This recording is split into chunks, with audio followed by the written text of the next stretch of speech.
조선척식주식회사 약칭 조선척식회사는 일제가 조선의 토지를 수탈하고 경제를 지배하기 위해 1908년에 설립한 국책회사로 일본 정부가 직접 운영하며 조선의 토지와 농업을 장악하고 일본인 이민을 지원하는 역할을 수행하였다.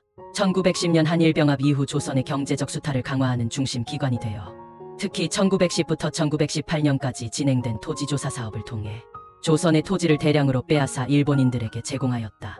일본의 조선 경제 장악 전략의 하나로 1905년 을사늑약 이후 조선의 경제를 본격적으로 장악하려는 계획이 진행되며 1908년 대한제국 정부의 승인 아래 설립되었지만 사실상 일본이 운영하는 국책회사였다.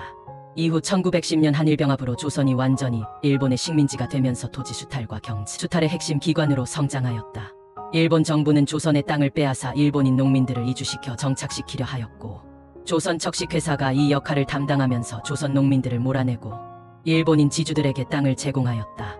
토지조사 사업을 통해 조선의 공유지와 민간 토지를 국유지로 전환하고 국유지가 된 토지를 조선척식주식회사가 관리하며 일본인 지주들에게 헐값에 불화 판매하였다.